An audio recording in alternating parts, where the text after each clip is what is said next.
Greetings and welcome to the Mount Rushmore podcast. My name is Jeff, and as usual, I'm here with my good buddies Richard. Hello. And Michael.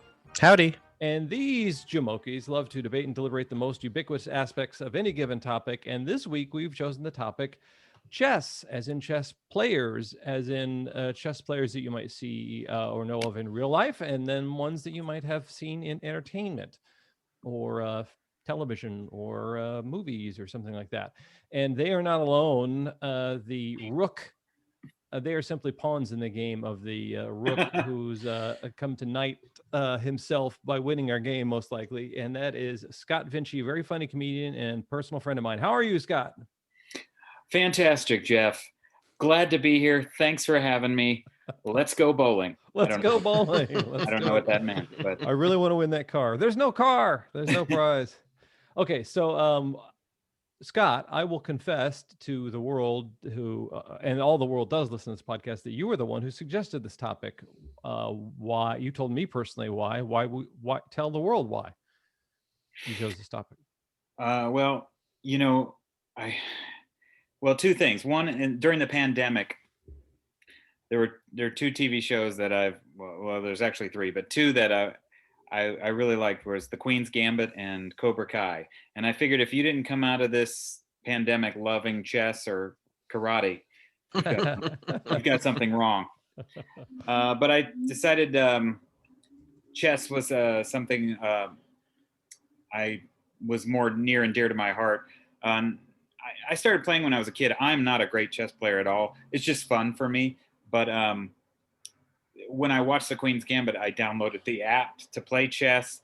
Like, I just had to delete the app for chess because I was playing it so much, I wasn't getting anything done. And that's how bad it was. But wow. Yeah. So it did not, in some forms of entertainment, when they show somebody whose mind is good at playing chess, that's a bit of intelligence. I would think that would enable you to do a lot of stuff. Aren't chess players usually brilliant and they can intellectually process a lot of information? Shouldn't you be doing more now that you're Mr. Brilliant Chess Guy? Well, thank you, Jeff. You're insinuating I'm brilliant, and that's pretty much true. Okay. I appreciate that. No. He's on this show, though, so wait a minute. Yeah, it's a question. Questionable taste. No, I'm not exactly brilliant. I think it's just one of those things where it helps exercise the mind. They're like, oh, these brain games help keep you young. If you don't do these brain things, you're gonna deteriorate into your old age. And I kind of think of it like that. I'm like, yeah, I just want to do something, that taxes my mind a little bit. And I think chess is one of those things.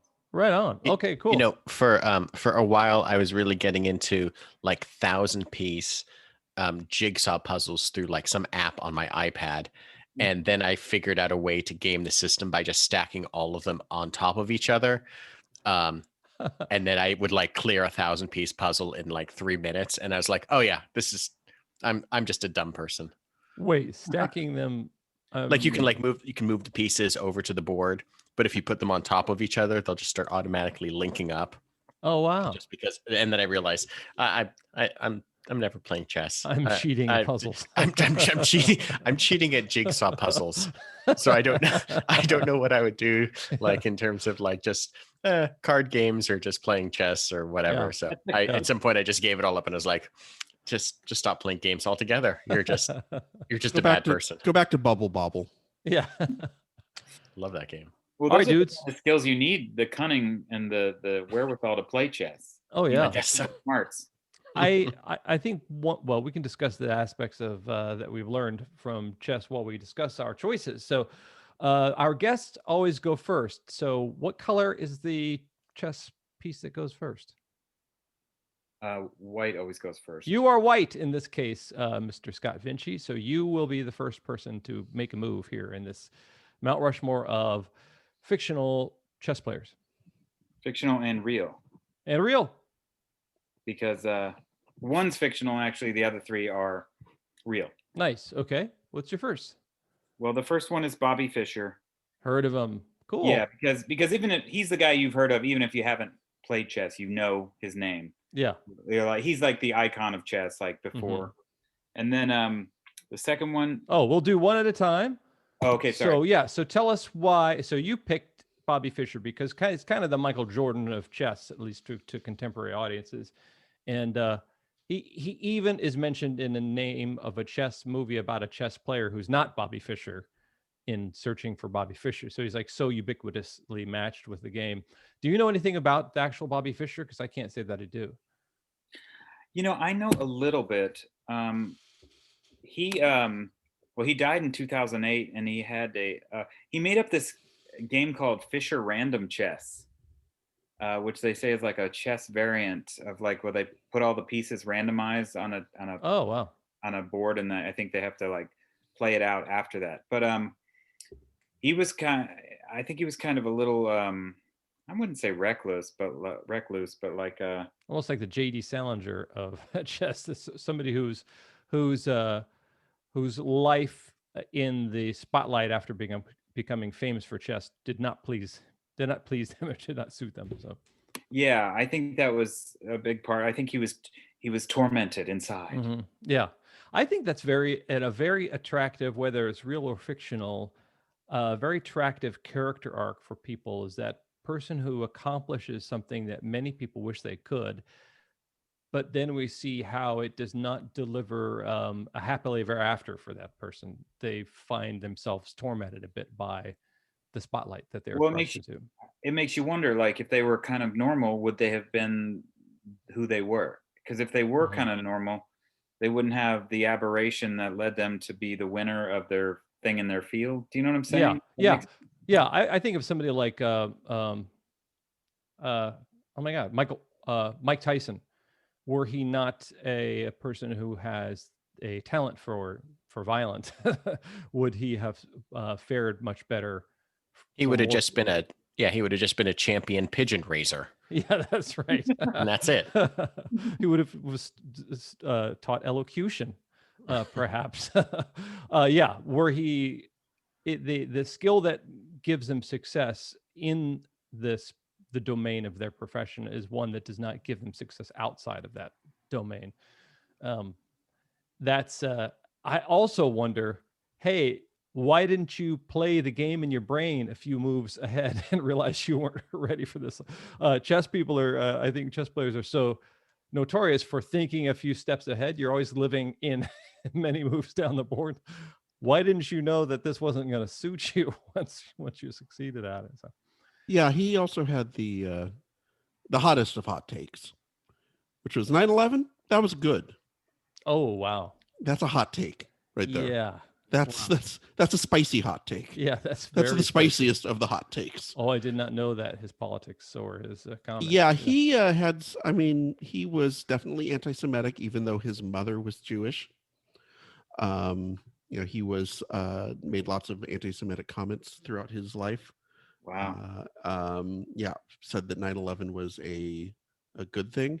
Was arrested in Japan because he was using a revoked passport to try to get on a Japanese airline flight. He was someone he was a very complex person. Let's put it that way. Yeah. And I think that he is, whether or not, I think the question is whether or not the pressures that were put on him at such a young age kind of turned him that way, or if he would have been that way no matter what. Yeah. It's kind of a nurture versus nature question. It's fascinating. Yeah. I think, we may discuss more individuals who found this profession or found success whose intellect was such that they may have found torment in almost any. Their intellect may have been a thing that brought them into conflict with the world, no matter what they did professionally. But I would also wonder if maybe chess was enough of a world to escape into that it may have even held off some of that aberration. For sometimes I wonder if Mike Tyson had not been able to beat people up inside the ring, would that have happened more outside of the ring? So, yeah, was chess a good thing or a bad thing? So, very interesting. Okay, why don't we move on to Michael and Richard for their first choice? Okay, I'll go first, Michael, if that's okay. And I will go with, Bobby Fischer was great. You fool! You fell into my trap. Pawn darn. sacrifice. Pawn We're on the same sacrifice. team. We're on the same team. And So what are you doing? Yeah, he was great and all, but was he undefeated? I don't think so. You know who was an undefeated chess player? Chewbacca. Chewbacca.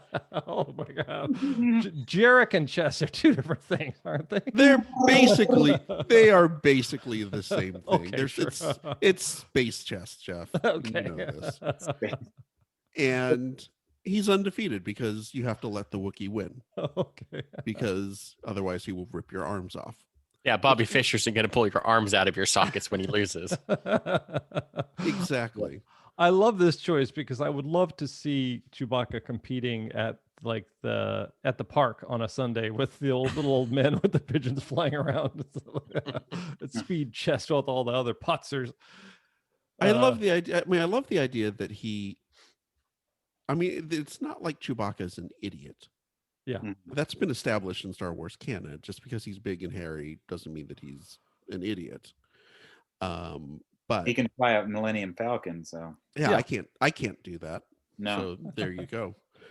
But obviously he's got some anger issues. And I think that's something that we see in depictions of chess throughout fiction, is the person who loses at chess and gets inherently very angry. We'll see this with another one of our choices coming up. But I love the idea that chess is supposed to be something that is such a logical and dispassionate practice. Yeah. Yet so many times it enrages people whenever they get beat by someone, especially if it's someone who they don't consider to be on their level. And I think Chewbacca with space chess would feel that way. I love that Chewbacca. Go ahead.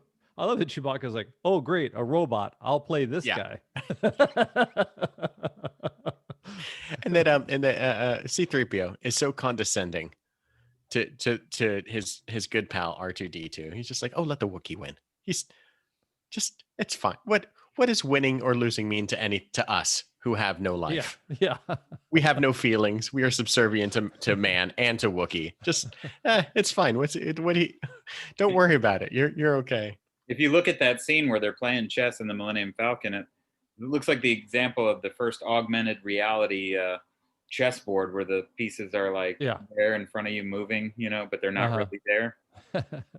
I love I would love to read the chess instruction manual back then, because I don't know what the names of those four-armed monsters are or whatever, but it's not like king to queen 7 or it's not the same thing. I do appreciate that Han is obviously not a player of Dejarik. He's not a player of space chess. This is something he totally keeps just around for Chewie to tinker around with. He's not back there just like playing with him. He's got other things to do. He's got other things on his mind. But can you imagine Chewie's just back there every day, every night, just trying to get this thing to do what he wants to happen. And it's just the thing, like, this is the game that Lando Calrissian put in here to impress space babes. And now you like a cocktail before we play space chess? How about a Colt 45? A Colt 45. I really do. Okay. All right, cool. So that's an awesome choice. Scott, what is your second choice? Well, my second choice, I'm going to go with the new Grandmaster champion right now. His name is Magnus Carlsen. He's Norwegian. And when Bobby Fischer became the Grandmaster at 15, he was like the youngest. This guy became the Grandmaster at 13. Oh, wow. And he's right now he's 30 years old, and he's still the lead guy, I think, in the chess world. Wow. What does one have to do? Do you know, to become a Grandmaster? Be Norwegian. Be Norwegian. You have to defeat an existing Grandmaster in hand-to-hand combat. Is that right? Yes. Oh, at least it's hands. I thought it was like a leg Actually, wrestling. you have to defeat Grandmaster Flash. What? And the Grandmaster Furious Flash. 5? Oh my god. That's how you win. The Grandmaster. Oh, that's Grand Wizard. That's a very unfortunate moniker. Yeah, no, come on, man. Well, I guess Bobby Fischer might have been that too, based on his politics. So wow, he was 13 as Griff. That's what Wikipedia says. Wow. Was there a doc about him? I thought there was some kind of thing about that guy, because I think when I looked up and saw his face on Google, I think there is a documentary about the dude. Well, Go ahead.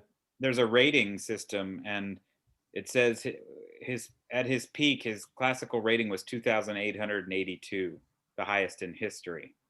This guy Magnus. Wow.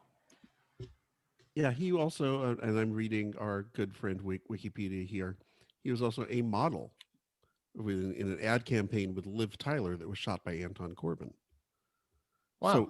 So yeah, he's good looking, and he's Chef look good.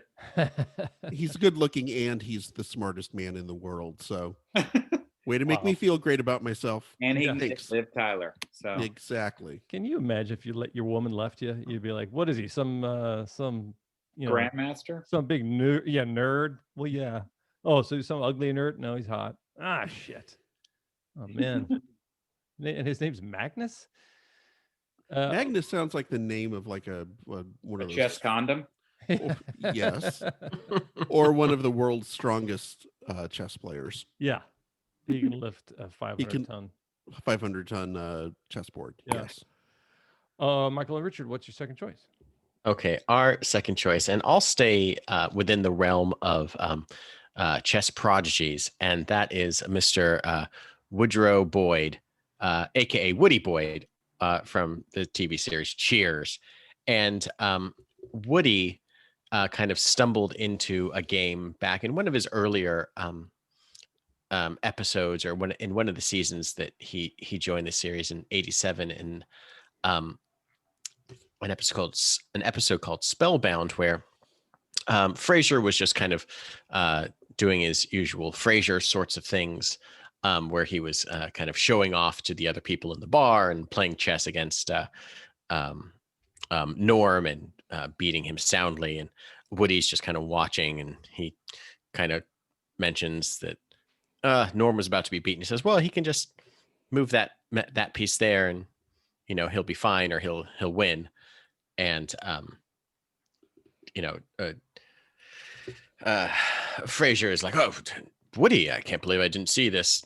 And he fills in the blank type of move or defense or whatever. And Woody, of course, just says, well, I just want him to move his horsey in front of the pointy head guy. And throughout the episode, it's definitely like the C plot in the episode. Throughout the episode, Woody just continues to just throttle Frasier. This very educated man, and Woody is definitely, the what do they call him? He's just like the town dummy. He's the wet behind the ears. And he's the town yokel. The town yokel, thank you. And very naive and innocent, but he just constantly gets on Frasier's nerve. And I think what this type of character, this type of play really highlights is just the prodigy without the grace. And it's just, especially to someone who is just chiseled out of grace and chiseled out of being educated. And that is the most irksome thing for someone like that, where someone has this natural talent and comes out of nowhere, and who otherwise he looks down upon. And, the guy can barely tie his shoes together at times. And it's just, to an educated person, someone who is good at the thing that you do is so frustrating. And I think chess is one of those games where it takes a long, it doesn't take long to learn how to play, but it takes a lifetime, or in theory, to master, to learn moves and defense and strategy. And then there's someone that comes along and is just,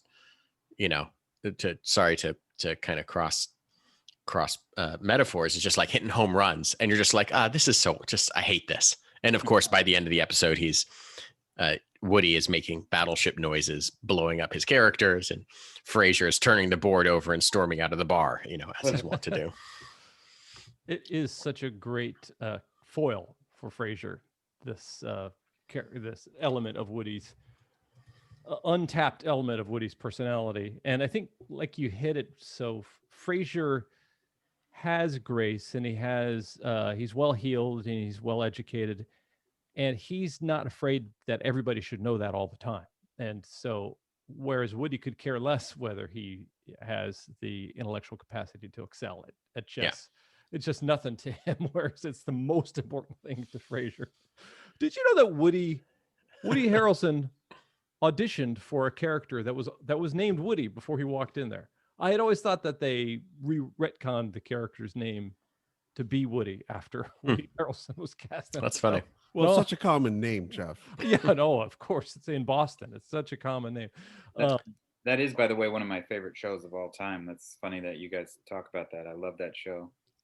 They did another chess episode. It's funny, when Richard and I were kind of discussing picks, I had assumed it was part of the same episode, but they had another episode where Sam was trying to impress not Diane, who is Rebecca Howe, by maybe he was trying to impress Rebecca, or he was trying to earn some sort of money to buy back the bar from Robin Colcourt. And so he challenged him to chess and had this elaborate cheating system hooked up with like an earpiece, and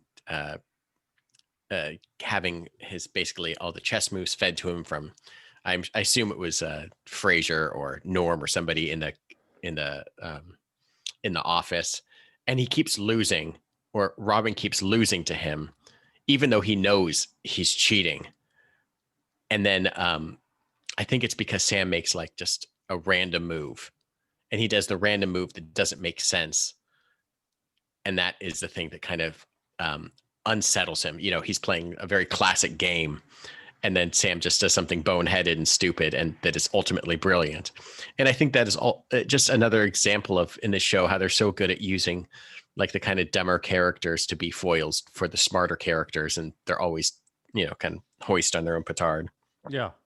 Yeah, definitely the staff of Cheers are underdogs, all of them. And we know that they will kind of make their way through the world with their own charm, certainly not their smarts. So that is a great show. Scott, what drew you to that show? Were you a fan when it was originally on television?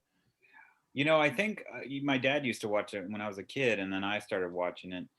And I think what I loved about that show is, well, I've always loved studio sitcoms. I've always wanted to be in a studio sitcom. Yeah. Because there's a live audience, you know, it's like doing a live play every week. But that show and like Friends, when you have an ensemble cast of like 8 to 10 people, I think that's hilarious. Like when you have like a show, like Seinfeld was definitely good, but it had like 3 or 4 characters, right? And there's other sitcoms in the studio that had just a few characters. But when you had like 8 to 10 people always coming together every week, yeah, and an ensemble cast, I just love that. Yeah, a Barney Miller, a Taxi, a Wing. Yes. Yeah, Even Barney Miller, I remember watching a lot. Yeah. Mm-hmm. Taxi was good. Yeah. Although Barney Miller, like Funny Wings or Taxi, was the kind of the weirdo of the week kind of show, where there was always somebody there was this aquarium in which all the main characters kind of hovered around, and sometimes the A or B story would be with them, but there was always an outsider who would come in and shake things up. And if you notice, the Woody character replaced Coach, which Coach and Woody were the same character. It's just one guy was young and kind of absent-minded, and one guy was old, kind of absent-minded. Yeah, it was the same character, but they filled the void with the young guy. Mm-hmm. Yeah, Cheers has to have the award for most impeccable recasting of any sitcom over the years. So we are at our halftime, and at this point, we're going to implore you to go on to our social handles, Facebook, Instagram, Twitter, and engage with us. It's your move. You can do a pawn sacrifice or do something like that, and kind of let us know what topics you would love to hear us discuss in the future. Other people, Scott Vinci, have done that, and they've ended up being on the show, and we are very grateful that he is on the show. So, but you don't have to be on the show. No, it's not. We don't make you come on the show. Just want to make sure that's clear too. It's not many see it as they made me, guys. They made me. Blink if you need help. Yes, every once in a while. They can't see you. You, as a Los Angeles resident, will get a form letter from the LA podcast jury duty office, and you have to come in and report, or at least check in. We do a podcast selection at the beginning of the week, and if you end up on a podcast, you might be locked in for as much as a month. But we got a per diem for you, which is good. So you could also do us a solid, download, rate, and review past episodes. If you came here for the chess episode, oh boy, are you in luck. Because I think on past episodes, we've discussed board games. Did we discuss board games at some point? Yes, we did Mount Rushmore board games. Okay, all right. So, yeah. Oh, there's a lot more like this. That's for darn sure. And we are going to move on to our third choice from Mr. Scott Vinci, our guest. But before, Scott, you regale us with your third choice. Would there have been people who think maybe they're going to tune out or they're going to go online and start to suggest topics to us? Before they go, I want them to know where they can find you and follow you. And I know you do some very funny videos on Instagram, and I think you're starting on the TikTok as well. Is that right? Yes, I am on TikTok, which I'm always used to giving out my Instagram. Let me see if I can find my TikTok here. So on TikTok, I'm at scottvinci.com or at Scott Vinci, SCOTTVINCI. And then on Instagram, I'm at ScottBotLA, SCOTTBOTLA. Sweet. Scott does a very good Matthew McConaughey impersonation and has been regaling us with excerpts from what is the book? Mr. McConaughey. Green Lights. He actually he had this contest where he's like, everybody do an impression of me doing the Green Lights thing. So I did one, and he never saw it. So he's posting all these people that have done it, and I was like, oh cool, maybe he'll do. No, never even saw mine. Didn't care. They moved on to like some other thing. What a jerkwad. Yeah. Do an impression of me. Wow. Okay. Yeah. Egotistical much, Mr. McConaughey? Talk about ego. Yeah. All right, man. Well, what's your third choice for a real or a fictional chess player? Well, I'll give the fictional one that I have now. Beth Harmon from the Queen's Gambit. Nice. Which was played by Anya Taylor-Joy. And I was trying to look up the statistic, but because of the Queen's Gambit series on Netflix, she had posted on her Instagram, her personal Instagram account, it said like, because of this show, this many thousand people Googled chess, this many thousand people downloaded the app, this many people were playing again. Like, this wasn't even a real thing, but look what it did to the world of chess. It opened it up and made people realize, oh yeah, this is still a thing. Like, people are playing again. And if it had to be fake, like this, a fictional account, it's like, well, more power to it. At least people are interested again. So I think that's a really great thing that happened. Not to mention, I think I really enjoyed it for one, the chess, but I like that a lot of it took place in the 50s and then the 60s, and I like the 60s era a lot. The music, the style, the cars, that stuff, and all that stuff was in this series. And I watched it twice because I was so enamored by the series. All the chess pieces had giant fins on the back. That's how you know it was the 50s and 60s. And rocket lights, yes. Yes. Smoking Pall Malls. The funny that, I'm sure the Mattel people are like, wow, nobody bought Battleship after our movie came out. But chess, they all want to know about chess. I wonder if there is a movie studio like going, damn it, why didn't we buy the rights to the game of chess so we could make a mint of this thing?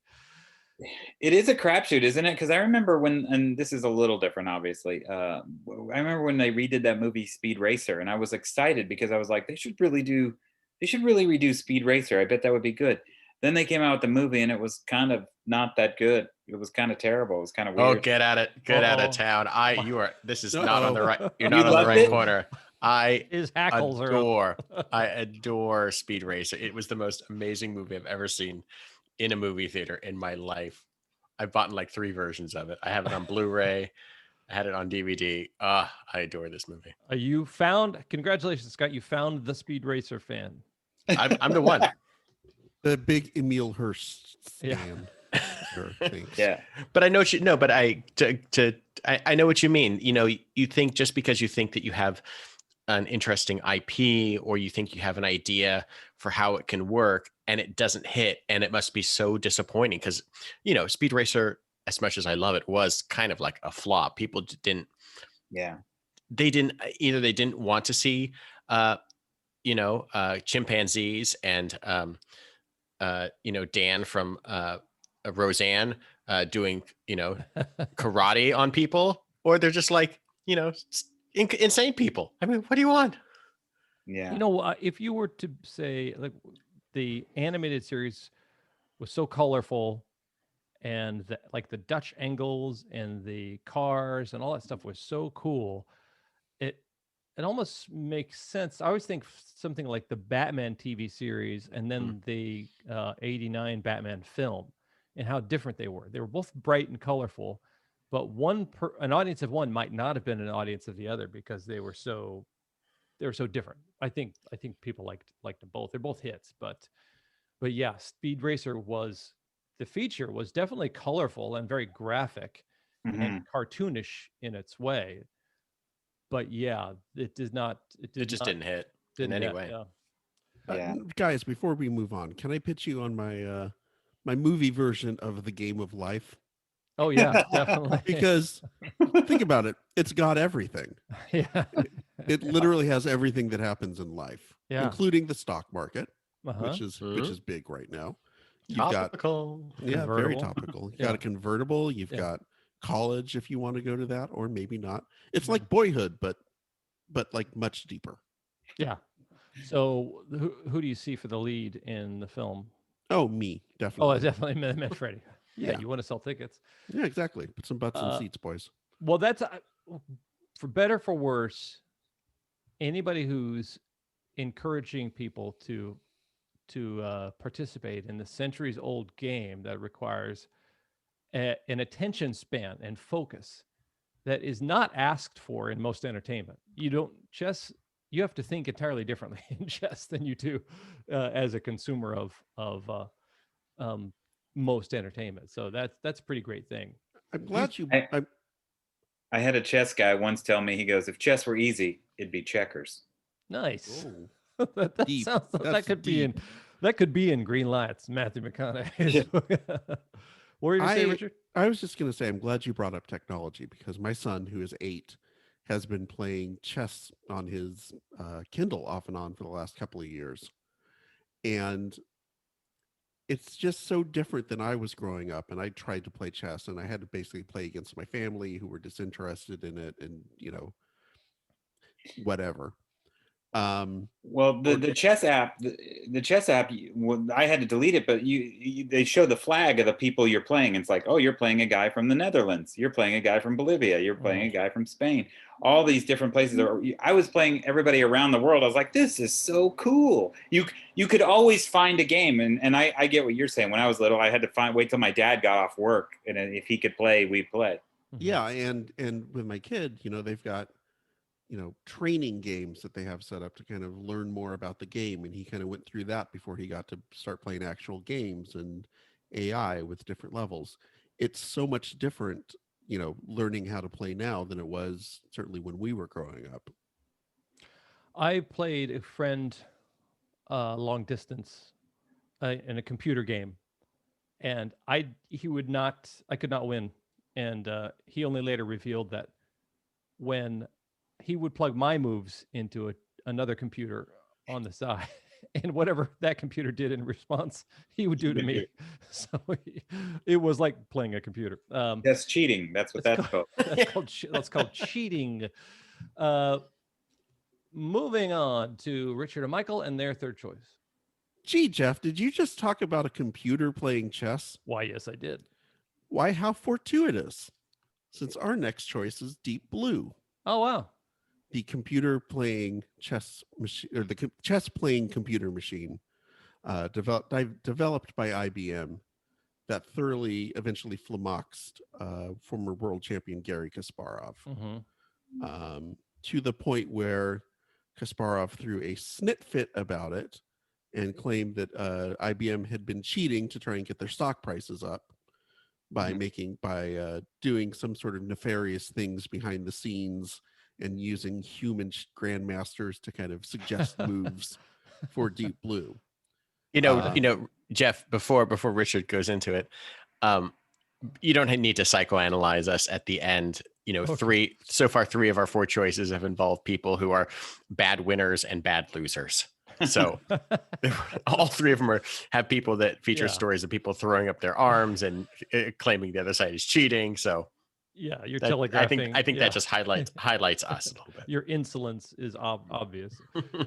So Kasparov wasn't saying the computer is too strong, the computer is too intelligent, the computer is cheating. It's that people were helping the computer cheat. Yeah, that was his allegation, was that there was some sort of, because he thought that the Deep Blue was making plays that had a certain level of how would you say it, sophistication, or something that would go beyond what a machine, like more creative than what a machine would be able to come up with. That's interesting. But I would imagine they plugged in so many games and so many algorithms, and like you played the computer on your computer before. You never win. I never win. Nobody ever wins against the computer, do they? No, I don't think so. I think it's impossible. I don't think anyone ever has. Because the computer can never make a mistake. That's sort of the point of the computer, is that it is this logic machine, right? And I think that's what and the way they played each other twice. And the first time Kasparov won the series, the second time Deep Blue won. And it was set up so after every match, programmers and grandmasters could consult and kind of reprogram Deep Blue to sort of have more information to try to make better decisions. I just love that they like pulling out the cartridge and blowing on it.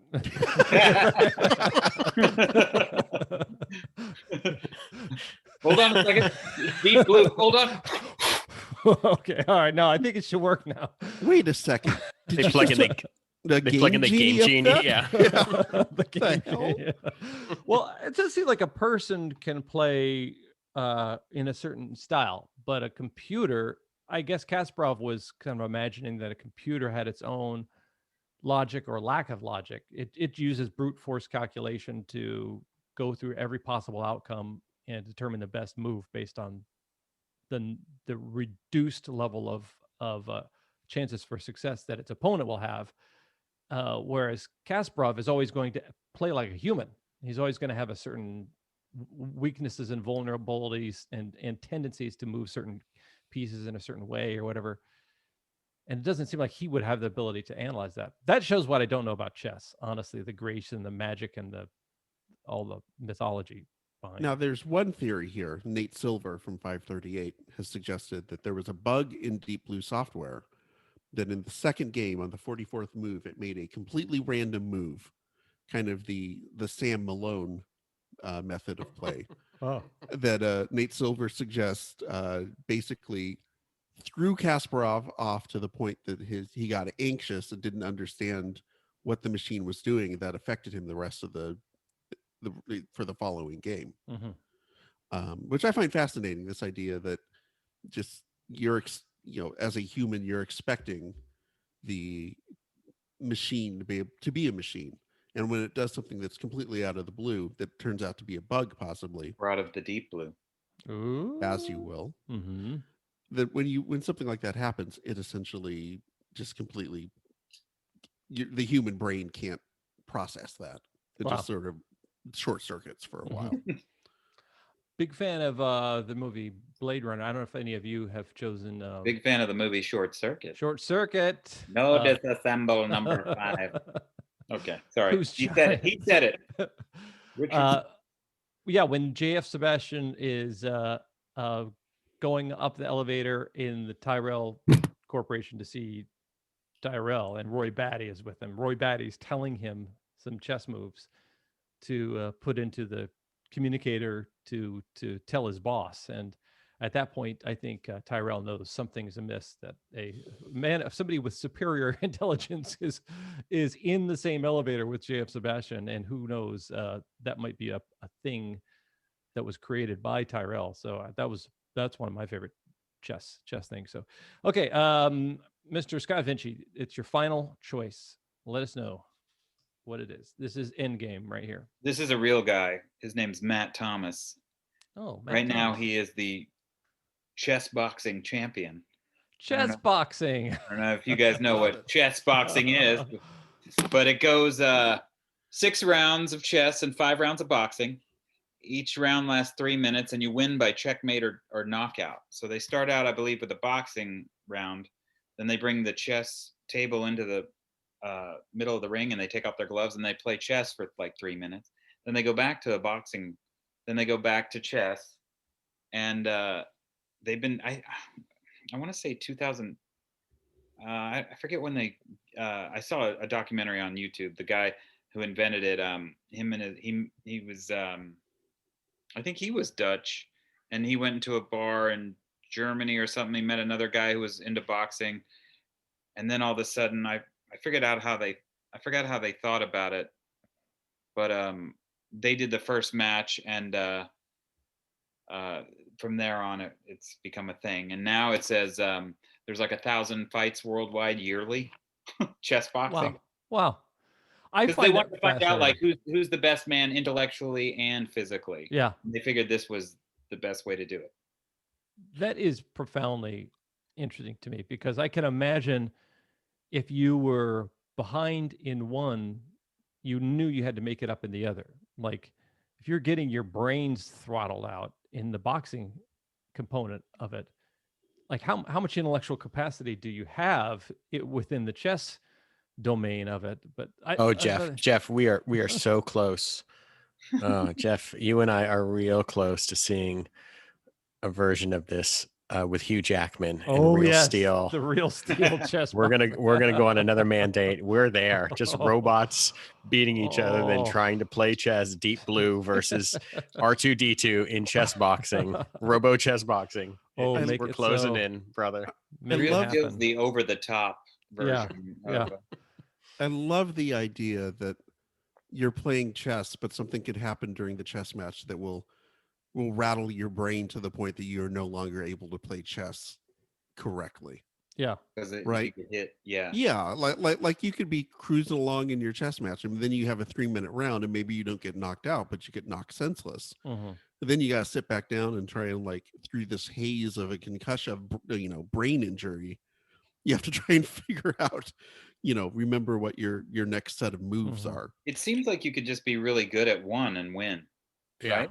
So I'm reading about this, and apparently you need to have there's a minimum ELO rating, which is how chess players are rated, and you have to have fought at least 50 amateur bouts. So there is some sort of minimum level of skill at both that you need to have. I think the hardest part about it is that, they have to box around the chess table set up in the middle of the ring, and Right. the pieces getting jostled and blood splattering across the table. And what if things get moved? That's what's really hard. What if you fall down and get impaled by a bishop? What if you tell your ringman, cut me? It's like we're just in the chess part. Cut me. Cut me, Mick. Cut me. No, cut me, Mick. Your eyes are fine. What if you pick up a rook and just hit a guy with it? Is that They okay? They do move the board in and out before. Okay. We're not in the ring while you're boxing, but that would be cool if it had to be still in there while you're boxing. I would love to see the ring girl bringing the girl who brings in the numbers, just like this kind of like thick glasses, prescription shoes, like a little. Well, Stop! You're making me hot, Jeff. Please. That's why I want to bring tic-tac-toe UFC fighting.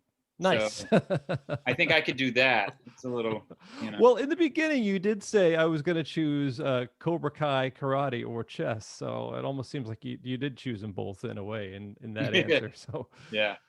The final selection from Michael and Richard is happening now. What is it? It is Professor X from the X-Men series of comics and movies. Professor X is a mutant, Professor Charles Xavier, with mind reading and telepathy powers, the world's most powerful telepath and mind reader.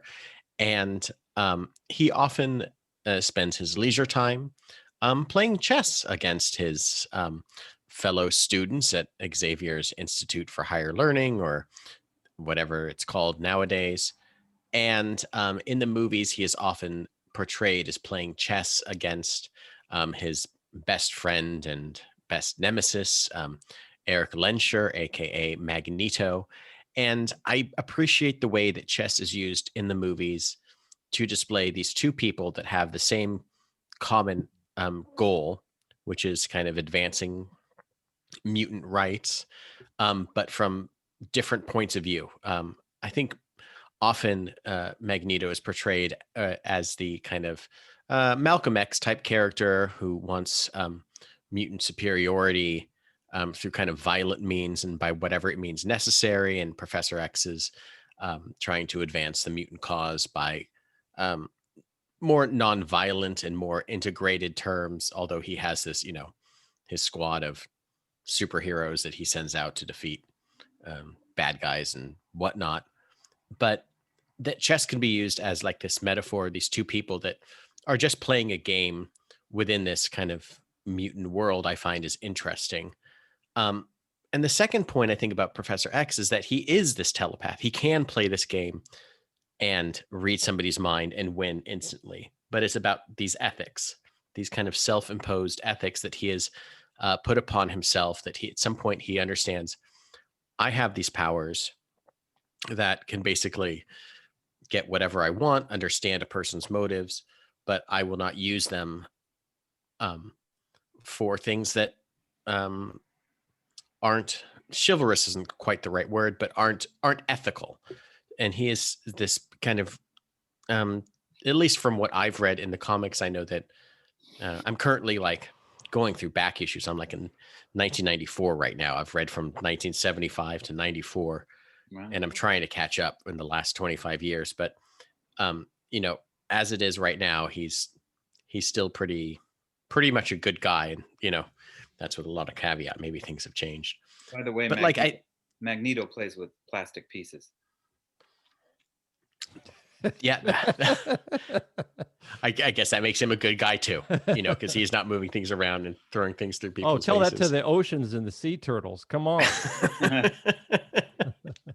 But I think that there are aspects about him where chess is described is this thing where if you know somebody's moves ahead of time, you can defeat them. And then he chooses specifically not to use his powers for those moves. I read something recently where he was like playing with it's either Beast or it was Banshee or something. And that was the entire joke. It was like, how do I know Banshee was Banshee. He's like, how do I know you're not going to just read my mind and win? And he's like, well, then I wouldn't be your teacher. And I wouldn't be the de facto leader of this team. I wouldn't be here trying to be this good guy if I could just cheat. What's the point of that? And I think, for all the people that the Gary Kasparovs that will claim that the robots are cheating against him with humans, there's this guy that, at least, in a fictional world, is ethical enough to have these amazing powers and never use them for this simple game. If you needed to make a shortcut in a movie or a TV show or a book or whatever to describe someone's character, a chessboard is the perfect thing. It does show sophistication, intellectual prowess. It does reveal, even just to have one in the interior design of one's home, shows off a certain amount of character. But it's interesting with Professor Charles Xavier, who is himself a mutant, yet he is using it to demonstrate how humane and human he can be and how civilized he could be. Even though I have these powers, I don't use them to defeat. I use them to connect me with other people. So yeah, that is interesting. I do wonder too. It's like, it would be like if people thought Hugh Hefner wanted to see them naked. It's like, dude, I've seen everybody naked. I don't need to read your damn mind. I've seen so many minds, and I'm so uninterested in reading your damn mind. All right, guys. Wow. Thank you for bearing your souls, at least the chess parts of them and this dialogue. And Michael and Richard, you're right. you do not need to be Professor X, a brilliant psychoanalyst, to see that you guys are deeply disturbed and definitely concerned in this game that someone will kind of, I don't know, put you in check and reveal the paranoia of which you approach every day in every human interaction. It's really kind of sad. But your choices were Chewbacca, which was hilarious. Checkmate, Richard. We're That going. was so funny. I love. We're so close, Jeff, to just flipping the board over and running away right now. You told I would deserve it. Woody. So you got a Wookiee, then you got a Woody, and then you got a Deep Blue, and then you got a Professor X. But you know who's gonna win in a sweep? Mr. Scott Vinci.